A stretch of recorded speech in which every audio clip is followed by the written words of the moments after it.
Ну, дорогие друзья, я уже 2 недели обращаюсь к вам именно таким образом. Не коллеги, не там,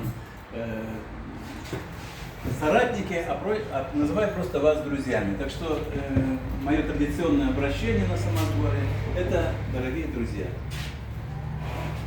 Мы долго не встречались, вы знаете, что были этому причины, хотя в 2020 году мы с Вячеславом Алексеевичем тоже очень планировали и готовили наши мероприятия провести, но получилось так, что мы задержались на 2 года. Многие планы наши изменились, многие дела наши изменились. Мы на самом деле, возможно, многие переболели, может кто-то тяжело, кто-то полегче. На самом деле мы потеряли своих коллег, и мы, наверное, сегодня еще о них будем вспоминать. С нами не стало совсем Нины Константиновны Поповой, Марины Николаевны Истоминой. Это ветераны нашего движения, вот нашего IT-клуба. Их сегодня нет с нами, в течение буквально этого года их не стало.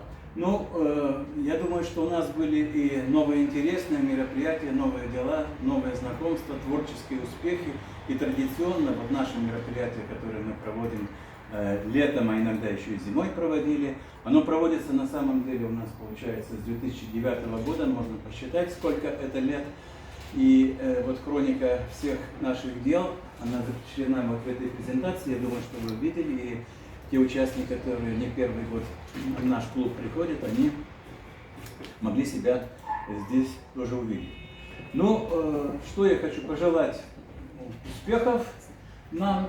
Ну и, наверное, первое слово для приветствия мы предоставим проректору Сыктывкарского государственного университета имени Екатерины Сорока Наталье Николаевне Новиковой. Она одна из тоже первых самосборовцев наших. Популярный, известный человек, уважаемый всеми нами, в нашем клубе часто бываем. Уважаемые коллеги, от имени руководства Сыктывкарского университета имени Екатерины Сорокиной я очень рада вас приветствовать на совместном мероприятии. Мы всегда рады, что летом и зимой на протяжении уже стольких лет проходят совместные мероприятия Института развития образования, Академия раньше при службе подключалась, и Сыктывкарский государственный университет. Кстати, завтрашний день пройдет на площадках нашего университета, где будут представлены те практики, которые сегодня реализуются в рамках проектов, как вам покажут, как мы работаем и готовим новых специалистов по направлению цифровизации, какие условия созданы для школьников, которые у нас обучаются в Доме научной коллаборации. И я хочу, во-первых, сказать большое спасибо организаторам, потому что 2 года не было этого мероприятия. И вот, как показывает практика, научные конференции, форумы, которые 2 года не проводились, если в этом году не проходит возобновление, значит, они не были интересны никому. Такие есть мероприятия всероссийского уровня, регионального уровня. А те мероприятия, которые с новой силой, возобновляют свою деятельность, это показывает то, что те идеи, которые закладывались, те задачи, которые решали эти мероприятия, на самом деле они очень важны. И я поздравляю с тем, что все-таки мы проводим это мероприятие, с тем, что вы продолжаете заниматься вопросами цифровизации. Ну что хочется сказать.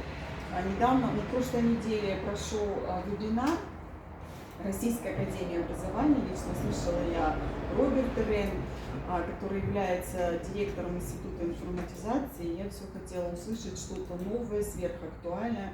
Но, в принципе, никаких глобальных таких фундаментальных позиций, касающихся цифровизации, информатизации, не было высказано. До сих пор остаются актуальные вопросы использования электронных образовательных ресурсов. Как это были проблемы в 2006-2005 году, так они и остаются. Говорится о вопросах импортозамещения. Те ресурсы, те сервисы, к которым мы привыкли, годами с ними работали, они сейчас исчезают из нашего рынка, мы уже не можем работать со своими студентами. И, как отмечали коллеги, это большая проблема для практикующих преподавателей, для практикующих студентов, учителей. То есть мы привыкаем к этому ресурсу и не знаем, чем его заменить. Поэтому вот этот вопрос стоит, и я думаю, сегодня и завтра вы будете обсуждать, каким образом сегодня выстраивать вот такое взаимодействие, потому что мы уже привыкли взаимодействовать со студентами, с учащимися через сеть, и очень тоже большие проблемы показали наше дистанционное обучение, об этом вы, наверное, много говорили и слышали, и вот такая большая книга написана, не знаю, может быть, вы видели, о пандемии, в том числе третья часть касается проблем образования в период пандемии. И там прописаны те проблемы, с которыми столкнулись педагоги. Но вот то, что мы сейчас проходим, показывает не только проблемные вопросы, но и наталкивает на мысль о том, что мы должны развиваться дальше, и такая ситуация может в любой момент произойти. Мы должны быть готовы к тому, чтобы взаимодействовать со школьниками, со студентами в дистанционном формате. Не оставляйте это где-то вот, что этого не будет. На самом деле это может произойти в любой момент. И развиваются программы сотрудничества вузов, я думаю, сетевое взаимодействие между школами, оно тоже основывается на дистанционном обучении. И поэтому те ресурсы, которые используют учители, преподаватели, это очень важно. Поэтому всем желаю успехов, новых знаний, новых умений. Я всегда уходила и буду дистанционно, к сожалению, сегодня участвовать с новыми идеями, которые мы можем передать нашим студентам, самое главное, из школы. Ну и всех всегда призываю к самосовершенствованию, развитию. Мы ждем ваши хорошие публикации в наших журналах. У нас 3 ваковских журнала, это я уже как проректор по науке говорю. У нас проходят февральские чтения, у нас очень много направлений конференций, публикаций по предметной деятельности. Мы сейчас очень рады тем и гордимся, что на базе Сыктывкарского университета открыт совместный диссертационный совет с Елецким государственным университетом имени Бунина. Кто еще не имеет кандидатской диссертации, вы можете прикрепиться к нашему университету и готовить диссертацию и защищать успешно в стенах нашего университета. Но у кого есть кандидатский, можете продолжить в рамках докторской. То есть это диссовет по методологии профессионального образования. Поэтому вас ждем. Всем больших успехов!